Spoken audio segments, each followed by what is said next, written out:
You take what you seem, because you're good looking, accepted in your field, you know what I'm saying?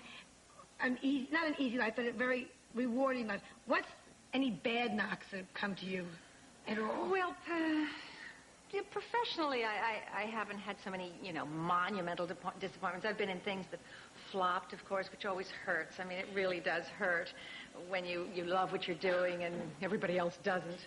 And then, personally one does when, in your family, when there are hard times and people who are sick and all of that. That's, it's just very painful, but all these are part of life and learning. And if you had to retire, where would you retire? I couldn't begin to think of retiring. I just can't imagine what that even means. I don't know what I would do.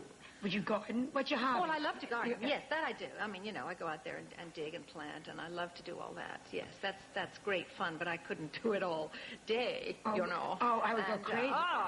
No, I can't imagine retiring. Perhaps someday I will, but I don't see it, Now, you and I have so much in common because we're both very cool blondes. We're both...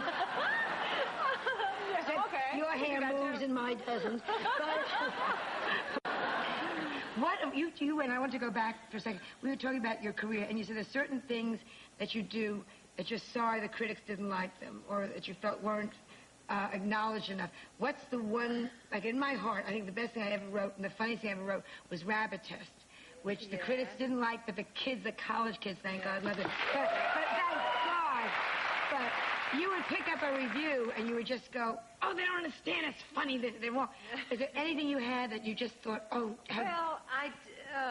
Well, there's several. I mean, I did a musical once called Anyone Can Whistle that lasted a week, which I adored, and the score, Steve Sondheim's score, is so beautiful, and pitter-pat, it's just wonderful.